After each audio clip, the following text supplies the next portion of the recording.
आज मेरे भाई की शादी है। मेरी भाभी बहुत ही सुंदर है। भाभी को उसके कमरे तक छोड़ने के लिए मैं भाभी के साथ कमरे तक जा रही थी। मेरे साथ कुछ और लड़कियां भी जा रही थी। कुछ मेरी सहेलियों की, कुछ मेरी कजिन थी और कुछ आस पड़ोसन रिश्तेदार की लड़कियां थी। भाभी को सजे सजाए बेड पर बैठा दिया। बहुत ही खूबसूरत तरीके से हमने बेड सजाया था। पूरी बेहतर फूलों की पत्तियां बिखरी पड़ी थी। मैंने महसूस किया कि जैसे भाभी मुझे कुछ कहना चाहती हैं। वह आंखों ही आंखों में मुझे इशारे कर रही थी।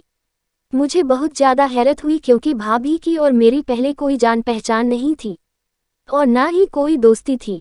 फिर भला भाभी मुझसे क्या कहना चाहते थे? भाभी तो अपनी नंद से बात करना भी पसंद नहीं करती और मेरी भाभी जी की अपनी शादी की रात में ही मुझे अपना कुछ राज बताना चाहती थी। मुझे बहुत ज्यादा खुशी मिली। मैंने सारी लड़कियों को कमरे से बाहर भेज दिया और भाभी के पास आकर बैठ गई और मैं मुस्कुराते हुए अपनी भाभी की फोटो। भाभी क्या बात है, आप मुझे कुछ कहना चाहती? मेरी भाभी बात सुनते ही मेरी दहाड़े मार मार कर रोने लगी। उनकी आंखों से आंसुओं की धारा बह निकली। भाभी को रोता हुआ देखकर मैं बहुत ज्यादा घबरा गई। मैंने कहा, भाभी आप क्यों रो रही है? आखिर बात क्या है? भाभी रोटी रोटी बनी, मुझे अकेला छोड़कर मत जाना। अकेले इस कमरे में मैं मर जाऊंगी। मुझे बहुत ज्यादा हैरत हुई कि आखिर भाभी ऐसा क्यों बोल रही है। मैंने भाभी को दिलासा देते हुए कहा, भाभी आप क्यों रो रही हैं? आप डरिए मत, ऐसा कुछ भी नहीं होगा। भाई आपको बहुत प्यार से रखोगे, वो आपको किसी भी तरह का कोई नुकसान नहीं पहुंचाएंगे। मेरी बात सुनकर भाभी और जोर जोर से रोने लगे। अब तो मुझे भाभी के इस रूप से डर लगने लगा। फिर मैंने सोचा कि हर लड़की के जीवन में ऐसा होता है, भाई आ जाएगा तो भाभी को नहीं ठीक हो जाएगी। मैं उठकर जाने लगी, लेकिन भाभी नहीं मेरे पैर पकड़ लिए। भगवान के लिए ऐसा मत करो, मैं मर जाऊंगी। जीवन में कुछ भी नहीं बचेगा, मैं बदनाम हो जाऊंगी। भाभी की बात सुनकर मैं बहुत ज्यादा हैरत से बोली, आपको क्यों अपमानित किया जाएगा? वह आपके पति है और मेरा भाई कोई जंगली जानवर नहीं है जो आपके साथ बुरा व्यवहार करेगा। वह बहुत प्यार करने वाला व्यक्ति है। तभी मुझे अपने भाई की कमरे में किसी और की उपस्थिति का एहसास हुआ। मैंने नजर घुमाकर देखा तो मेरे पापा बहुत ही नफरत से भाभी को देख रहे थे। भाभी पापा से नजरें चुराने लगे। कुछ पल के लिए भाभी और पापा की नजर पर आई थी तो मैंने महसूस किया कि कैसे भाभी की आंखों में एक शिकायत थी। ऐसा लग रहा था कि जैसे भाभी पापा को पहले से जानते हैं और वह आंखों ही आंखों में पापा से कुछ शिकवा कर रही है। लेकिन पापा की आंखों में नफरत थी, उनकी आंखों में खून उतर आया था। भाभी की तरफ से देखते हुए पापा बोले कि चलो बेटा, आजकल की औरतों के ये सब ड्रामा है। इन्हें ये भी नहीं मालूम कि तुम कुंवारी हो और कुंवारी लड़कियों के साथ में बातें नहीं की जाती है। पापा गुस्से से बोलती हुई मेरा हाथ पकड़कर बाहर जाने लगे। मैंने पापा को समझाते हुए कहा कि पापा, भाभी बहुत ज्यादा नर्वस हो रही थी। मैं भाभी को समझा रही थी। भाभी ने मुझे ऐसा कुछ भी नहीं कहा, वो तो बस कि कह रही थी कि मैं उनके साथ कुछ नहीं, कमरे में ही रुक जाओ। लेकिन पापा मेरा हाथ खींचते हुए मुझे बाहर लेकर आए, कहने लगे, तुम बाहर चलो, तुम्हें एक बात बताता हूँ। कमरे से बाहर आकर अपनी जेब में हाथ डालकर 10,000 निकाली और मेरी हाथ पर रखते हुए बोले, ये कैसे? रख लो। पैसे देखकर मैं हैरत से बोली, पापा इतने सारे पैसे आप मुझे क्यों दे रहे हैं? पापा जी 10,000 निकाली, अपने पास रखो। इतने सारे पैसे देखकर मैं खुशी से फूली नहीं समाई व झटके से हाथों में ले ली है। पापा फिर बोले, लेकिन बेटा तुम्हें मेरी एक बात माननी होगी। मैं आश्चर्य से बोली, पापा आखिर ऐसी कौन सी बात है? मैं तो आपकी सारी बातें मानती हूँ। पापा बोली, बस मेरी एक बात माना कि आज से तुम्हारी भाभी चाहे कितना भी रोए चीखे है चिल्लाए, लेकिन तुम उसके पास नहीं जाओगी, उसकी बात पर ध्यान नहीं दोगी। वह शादीशुदा औरत है, अपनी समस्या में खुद सुलझा लेगी, तुम्हें उसकी समस्याओं में पड़ने की कोई जरूरत नहीं है। अच्छा ऐसा करो, अब तुम जाओ यहाँ से। पापा की बातें सुनकर मैंने हाँ में सर हिला दिया और वहां से जाने लगे।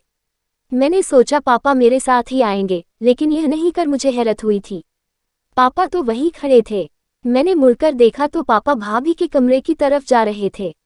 मुझे बहुत हैरत हुई कि मुझे भाभी के कमरे से निकालकर खुद भाभी के कमरे में जा रहे हैं। मुझे बहुत गुस्सा आया और इस गुस्से में मैं मम्मी की कमरे में आ गई। मुझे गुस्से में देखकर मम्मी ने पूछा, क्या बात है अनु, तुम इतनी गुस्से में क्यों हो? मम्मी के इतना पूछते ही मैंने सारी बातें मम्मी को बता दी थी। पापा ने मुझे तो भाभी के कमरे से निकाल दिया और खुद ही भाभी के कमरे में चले गया। फिर भला यह क्या बात हुई? मेरी बात सुनकर मम्मी के चेहरे पर एक रंग लाया और एक रंग चला गया। फिर खुद को थोड़ा संभाल कर बोली कोई बात नहीं है बेटा, वह ससुर है, अगर वह अपनी बहू की कमरे में चले गए तो क्या हुआ? तुम इतना मत सोचो। मैंने महसूस किया कि मम्मी परेशान तो है लेकिन अपनी परेशानी को छुपा रही है। फिर मम्मी मुझसे बोली, अनु ऐसा करेगा तुम तो अपने कमरे में सो जाओ, बहुत रात हो चुकी है। मम्मी की बातों से मैं संतुष्ट नहीं हुई थी, जो बात मेरे दिल में बैठ गई थी वह निकल ना सके। पापा मुझे भाभी के कमरे से निकालकर भाभी के कमरे में क्यों गए? इन्हीं विचारों में उलझी हुई मैं कमरे में आ गई और सोने की कोशिश करने लगी, लेकिन मेरी आंखों में नींद नहीं आ रही थी। क्या हुआ, चेहरा बार बार मेरी आंखों के सामने आ रहा था। आखिर भाभी इतना परेशान क्यों, कि वह इतना क्यों डर रही थी? मुझे प्यास लगी थी तो पानी पीने के इरादे से मैं आई बाहर। हाल में देखा तो भाई सोफे पर बैठे हुए थे, कुछ परेशान दिख रहे थे और सिगरेट पी रहे थे। थोड़ा पास जाने पर मैंने देखा कि उनकी आंखों में आंसू थे। बिल्कुल भाई को इस वक्त भाभी के पास होना चाहिए और भाई हाल में बैठे हैं। इसका मतलब भाई भाभी से खुश नहीं है। मुझे भाई से बनी हुई है। भाई के पास गई और भाई से पूछा, भाई आप इस वक्त बाहर क्या कर रहे हैं? आपको तो भाभी के पास होना चाहिए था। मेरी बात सुनकर भाई ने गुस्से से देखा और बोली, तुम भी आई पापा की पंछी बनकर यहाँ से मुझे मेरे हाल पर छोड़ दो। लेकिन आप यहाँ क्या कह रहे हैं? पापा ने नहीं भेजा। मेरे सर में हल्का हल्का दर्द होने लगा था। मैंने अपने दिमाग से सारी बातों को निकालते हुए अपने सर को झटका और अपने रूम की तरफ बनने लगी कि तभी अपने कमरे से भाई और भाभी निकलते हुए दिखाई दिए। भाभी ने सफेद रंग के कपड़े पहन रखे थे, कोई श्रृंगार नहीं किया था। भाई का चेहरा भी लटका हुआ था। भाभी को देखकर मेरी बात करा दो, नई नवेली दुल्हन की तो कोई बात ही नहीं थी। भाई और भाभी जाकर नाश्ते की टेबल पर बैठ गए। मैं कमरे में जाने की बजाय नाश्ते की टेबल पर आकर भाभी के बराबर में बैठ गई। अभी मैं पूरी तरह बैठ नहीं पाई थी कि तभी पापा गुस्से से बोले, अनु मैं रात को तुम्हें क्या समझाया था कि तुम इस मामले से दूर रहना। तुमसे मैंने कहा था ना कि अपने उनके पास में बैठने की कोई जरूरत नहीं। तुम्हें मेरी बातों का असर नहीं होता।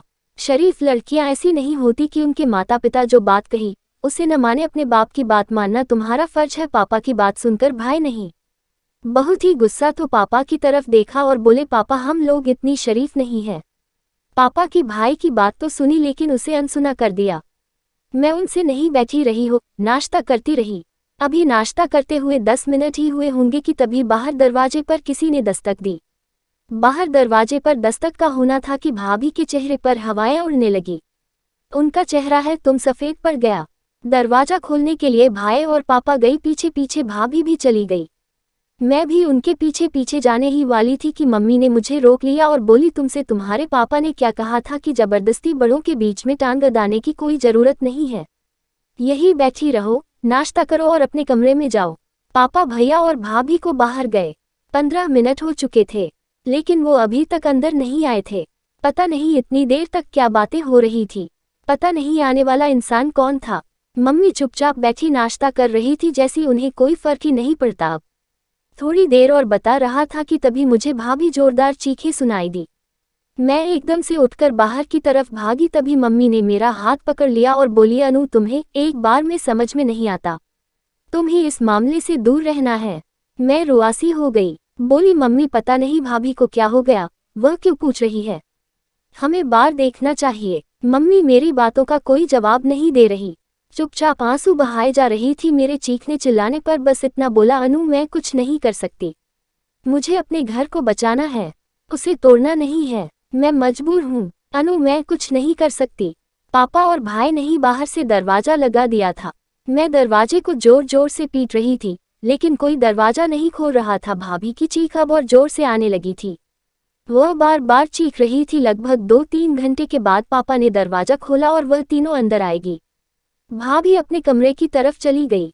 मैं भाभी के साथ साथ उनके कमरे में जाने लगी तो पापा गुस्से से बोली, उसने गलत औरतों के पास जाने की कोई जरूरत नहीं। इस बार में भी जरा गुस्से से बोली, पापा आप ऐसा क्यों कर रहे हैं? भाभी को बेगैरत क्यों कह रहे हैं? पापा ने मेरी बात का कोई जवाब नहीं दिया और अपने कमरे में चले गए। मैं गुस्से से बोली, जिस घर में सुकून नाम की कोई चीज ही नहीं है, कोई किसी को कुछ। मैं अपने कमरे में आ गई लेकिन मुझे भाई और भाभी की टेंशन हो रही थी और सबसे ज्यादा भाभी की टेंशन हो रही थी। जब घर में सब लोग इधर उधर हो तो मैं चुपके से दबे पाँव भाभी के कमरे की तरफ आई। मैं भाभी से मिलकर पूछना चाहती थी कि आखिर भाभी इतना चीज क्यों रही थी। सुबह हमारे घर पर कौन आया था, लेकिन तेरी भाभी के दरवाजे को धक्का दिया तो वह अंदर से बंद था। मैंने कई बार चुपके चुपके भाभी को आवाज लगाई, लेकिन भाभी ने दरवाजा खोला। मैंने कान लगाकर सुनने की कोशिश की तो अंदर से भाभी की सिसकने की आवाज आ रही थी। मैं भाभी को दोबारा आवाज लगते ही वाली थी कि हमारे बाहरी दरवाजे पर किसी ने दस्तक दी। मैं बाहर का दरवाजा खोल गई तो देखा हमारे मोहल्ले की एक औरत चली थी। उसके चेहरे पर बहुत ही शातिराना मुस्कुराहट थी। मुझे देखकर बोली, अनु बेटा तुम्हारी मम्मी कहाँ है? मैं उस औरत को अंदर ले आई और उसे सोफे पर बैठाया। मम्मी को आवाज लगाई। मम्मी भी उसके पास आकर बैठ गई। इधर उधर की बातें करने के बाद वह और बोली, सुबह तुम्हारे घर में क्या बात थी? तुम्हारी बहू से चीखने की बहुत आवाज आ रही। भला ये कोई बात हुई? शादी को 2 दिन भी नहीं हुए और तुम ही तमाशे शुरू कर दिए। उस औरत की बात सुनकर मम्मी बोली कि मैं इस मामले में कुछ नहीं कर सकती है। मेरे पति का मामला है, वो खुद ही इसे सुलझा लेंगे। मम्मी की बात सुनकर वह औरत बोली, अरे दीदी जी, यह क्या बात हुई? तुम्हारे पति का मामला कैसे हो गया? ये तो तुम्हारी बेटे का मसला है, तुम्हें भी इस मामले को सुलझाना चाहिए। मम्मी आगे कुछ नहीं बोली और चुपचाप उठकर अपने कमरे में चली आई हो और वह औरत भी मुंह बनाती हुई वापस अपने घर चली गई। मैं मम्मी के पीछे पीछे आ गई। कमरे में आकर देखा तो मम्मी बैठी रो रही थी। मैं मम्मी के पास आए और उन्हें चुप कराने लगी। मम्मी क्या बात है? दिल में चल क्या रहा है? कोई मुझे कुछ बताता क्यों नहीं? मेरी बात सुनकर मम्मी बोली, अनु तुम अभी छोटी हो, इस मामले में इस मत पड़ो, तुम्हारे पापा सब कुछ संभाल लेंगे। इतना कहकर मम्मी चादर ओढ़ कर लेट गई। कुछ देर तक मम्मी के पास बैठी रही, फिर बाहर आ गई है। बाहर सोते पर आकर बैठ गई। मुझे 5 मिनट ही हुए थे कि भाभी अपने कमरे से बाहर आई। फिर मुझसे बोली, अनु मुझे एक पेपर पेन दे दो। आप पेपर पेन का क्या करेंगे? मेरे पूछने पर वह भाभी मुझे गुस्से से घूरने लगी। मैंने चुपचाप पेन और पेपर लाकर भाभी को दे दिया। कागज और पेन कर भाग। अभी कमरे में चली गई और दरवाजा अंदर से बंद कर लिया। मैं भी अपने कमरे में आराम करने के इरादे से आकर नहीं। घर में क्या चल रहा था मुझे कुछ भी समझ में नहीं आ रहा था। शाम को भाई ऑफिस से आए तो उनका मुंह लटका हुआ था। बिना खाना खा ही अपने कमरे में चले गए। अभी कुछ ही देर पूछ रही थी, जैसे तभी अचानक घर में तो आ गया। भाई कितने में जोर जोर से चीखने चिल्लाने की आवाज आ रही थी, लेकिन इस बार की आवाज भाभी की नहीं बल्कि भाई की थी। मैं भागती हुई भाई की कमरे में गई तो देखा भाई बहुत जोर जोर से चीख रहे थे और रो रहे थे। मम्मी पापा भी भाई के कमरे में आ चुके थे। भाई चीखते हुए कह रहे थे, पापा नम्रता को बचा लो, वो मर जाएगी, प्लीज पापा नम्रता को बचा लो। भाई भाभी की तरफ इशारा करते हुए बोले। मैं भागकर भाभी के पास गई और मुंह पड़ी थी और उनके मुंह से खून निकल रहा था, जिसे देखते ही मेरे मुंह से चीख निकल गई। भाई जोर जोर से चीखते हुए पापा से कह रही थी, प्लीज पापा नम्रता को बचा लो, हमें इसे अस्पताल लेकर जाएंगे। लेकिन पापा बोले, नहीं रोशन, हम इसे अस्पताल लेकर नहीं जाएंगे, इसने अपनी मौत को खुद बुलाया है, यह अपनी मौत की खुद जिम्मेदार है, इसने खुदकुशी की है, हम इसे अस्पताल लेकर नहीं जाएंगे। इतना कहकर पापा ने आगे बढ़कर भाभी की खुली हुई आंखों को बंद कर दिया। मम्मी की आंखों से आंसू बह रहे थे। भाभी इस दुनिया में नहीं थी कि मैं सच्चाई को एक्सेप्ट नहीं कर पा रही थी। भाई एकदम बेजान होकर बेड पर गिर पड़े थे। मैं भाभी को देखकर रो रही थी। भाभी का वह मासूम चेहरा बार बार मेरी नजरों के सामने आ रहा था। भाभी कैसे मुझे रो रो कहती थी कि प्लीज मेरे पास से मत जाओ, मैं मर जाऊंगी। और आज सचमुच भाभी मर गई थी। सब परेशान खड़े थे कि पापा के चेहरे पर गहरी खामोशी थी। तभी उन्होंने भाई से कहा, रोशन नम्रता के घर वालों को फोन कर दो कि इसे आकर ले जाएं। भाई ने नम्रता के घर वालों को फोन किया। भाभी के घर वाले भी चले आए। गुस्से से चीखते चिल्लाते और भाई पर इल्जाम लगाने लगे कि हमारी बेटी को तुमने मारा है, तुम हो उसके कातिल। कहाँ हमारी इतनी सुंदर सी बहन और कहाँ तो मामूली से शक्ल सूरत के आदमी चित्ते थे तुम हमारी बेटी से, क्योंकि लोग कहते थे कि पहलू में लंगूर और शायद इसीलिए तुमने हमारी बेटी को जान से मार दिया। उसको रख नहीं सकते थे तो उसको ब्याह कर सामने लाए ही क्यों? हम अपनी बेटी का पोस्टमार्टम कराएंगे, पुलिस में रिपोर्ट करेंगे कि तुम हमारी बेटी की कातिल हो। भाभी के मायके वाले भाई को धमकाकर और उन पर इल्जाम लगाकर जा चुके थे। पापा भी किसी गहरी सोच में डूबी हुई थे। पापा ने हम सभी को भाभी के कमरे से बाहर निकाल दिया और कहा, तुम सब लोग बाहर जाकर बैठो। हम सब के बाहर जाने के बाद पापा ने अंदर से कमरा बंद किया और अंदर ही। ये बात मेरी समझ के बाहर की। आखिर पापा कमरे के अंदर क्यों बैठे? भाभी के मायके वाले भाभी की बॉडी ले गए थे, लेकिन पापा अंदर कमरे में बैठे थे, ना बाहर आ रहे थे, ना अंदर किसी को आने दे रहे थे। कुछ देर में हमारे घर पुलिस आ गई और भाई को उठाकर ले गई। बहुत देर तक पूछताछ करने के बाद पुलिस ने भाई को छोड़ दिया। पुलिस की टीम हमारे घर पर भी आई थी। पापा घर के किसी भी सदस्य को तो अंदर नहीं आने दे रहे थे, लेकिन पुलिस को अंदर आने दिया। पता नहीं पापा ने पुलिस से क्या कहा, कमरे में घूम घूम कर वह सारी थी पुलिस को दिखा रहे थे। पुलिस सारे कमरे की तलाशी लेने के बाद जा चुकी थी।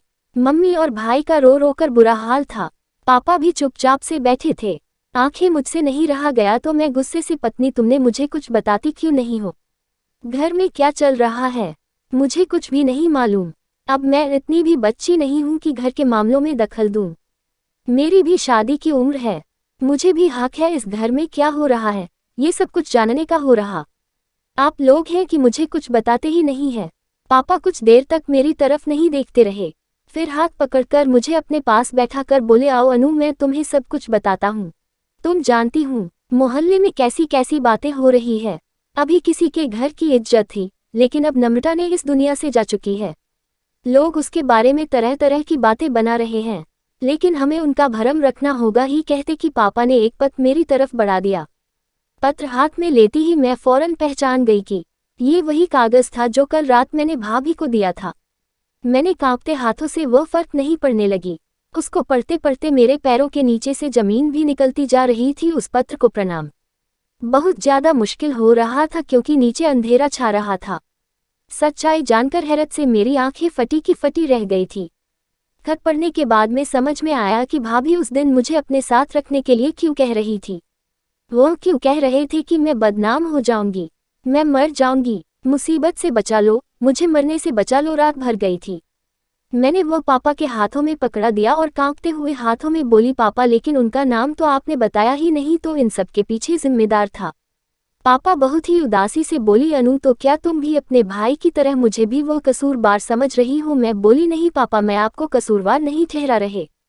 आप तो कोई गलती कर ही नहीं सकते। मुझे अपने पापा पर पूरा भरोसा है, लेकिन कोई तो था जो का कारण बना कर चला गया। पापा उदासी से बोले, हाँ बेटा, जो भी इन सब का जिम्मेदार खुद ही ढूंढ लो, हमारा काम नहीं है। हम शरीफ लोग हम सब यह बातें कर ही रहे थे कि तभी भाई आए और अचानक से पापा के पैरों पर बैठ गए हैं। रोते हुए, मोनिका का मुझे माफ कर दो, मैंने आप पर शक किया, मुझे नहीं पता था।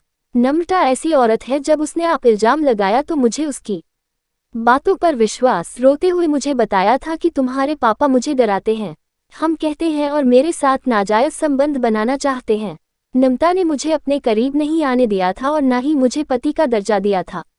उसने मुझसे कहा था, क्या जो तुम मेरे करीब आए, मुझसे रिश्ता बनाने की कोशिश की तो तुम्हारे पापा मुझे मार डालेंगे और मेरे घर वालों को भी मार डालेंगे।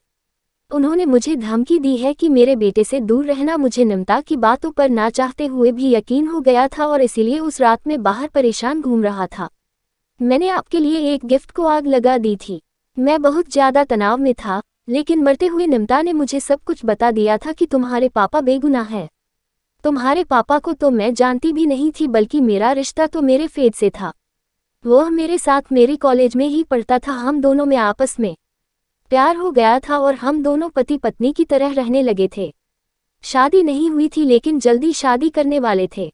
लेकिन तब तक तुम्हारी शादी मेरे साथ हो गई थी। नम्रता ने बताया कि उसका बॉयफ्रेंड उसे अब धमकाने लगा था। उसने कहा था कि अगर अब तुमने अपने पति के साथ संबंध बनाए तो मैं तुम्हें जान से मार दूंगा। तुम्हारी कुछ तस्वीरें मेरे पास में हूँ, वायरल कर दूंगा और तुम ही बदनाम कर दूंगा। लेकिन उस दिन जब नम्रता का बॉयफ्रेंड दरवाजे पर वह सब तस्वीर लेकर गया था तो मुझे विश्वास हो गया था कि नम्रता झूठ बोल रही है। मैं बहुत ज्यादा शर्मिंदा कि अपने पापा पर शक किया और ऐसे ही गुस्से में मैं नम्रता पर हाथ उठाया था। पापा, आपने बहुत अच्छा किया जो पुलिस को सब कुछ सच सच बता दिया और नम्रता का लिखा हुआ खत भी पुलिस को दिखा दिया। अब तक की शक की कोई गुंजाइश नहीं है कि नम्रता ने सुसाइड किया है। वह नम्रता की सुसाइड की वजह उसका बॉयफ्रेंड है, नहीं तो वह औरत जाते जाते भी हमें बदनाम कर जाते। मैं हैरानी से भाई की तरफ देख रही थी, तभी अचानक मैंने पापा से पूछा, लेकिन पापा, उस दिन आपने मुझे भाभी के कमरे से निकालकर खुद भाभी के कमरे में आप क्यों चले गए थे? पापा बोली थी, मैंने उस दिन नम्रता को किसी से फोन पर बात करके सुना था कि उसकी सारी तस्वीरें उसे वापस कर दो। वो अपनी जिंदगी की नई शुरुआत करना चाहती है। वो किसी से रोक रोक कर बातें कर रही थी। मैंने तुम ही कमरे की इसलिए निकाला था ताकि तुम इस मामले से दूर रहो। मैं खुद ही नम्रता से बात करके मामले की तह तक पहुंचना चाहता था। मैं नम्रता से प्यार पूछने की कोशिश की, लेकिन उसने मुझे कुछ नहीं बताया होता। वो मुझ पर गुस्सा करने लगी कि आपको शर्म नहीं आती, नई नवेली बहू की कमरे में इस तरह आते हुए। मैंने उसे बहुत समझाने की कोशिश की कि तुम मुझे अपने पापा की तरह समझ सकती हो और मुझसे अपने दिल की सारी बातें शेयर कर सकती हूँ, लेकिन उसने मुझे कुछ नहीं बताया। मैं नम्रता को भरोसे में लेना चाहता था, इसलिए मैं नम्रता को खुश करने की कोशिश कर रहा था। सुबह उठकर मैंने उसके लिए नाश्ता भी बनाया था कि नम्रता को मुझ पर भरोसा हो जाए कि उसे अपनी बेटी से भी ज़्यादा चाहता हूँ। भाई ने हाथ जोड़कर पापा से एक बार फिर माफ़ी मांगी। बोले, पापा मुझे माफ़ कर दो, लेकिन जो हुआ अच्छा ही हुआ। नम्रता हमारे जीवन में एक बड़ी सपने की तरह आई थी, तो जल्दी ही हमें सारी परेशानियों से मुक्त करके चली गई है। मैं हैरानी से भाई की तरफ देख रही थी। भाई के चेहरे पर कोई मलाल नहीं था, कोई दुख नहीं, कोई पछतावा।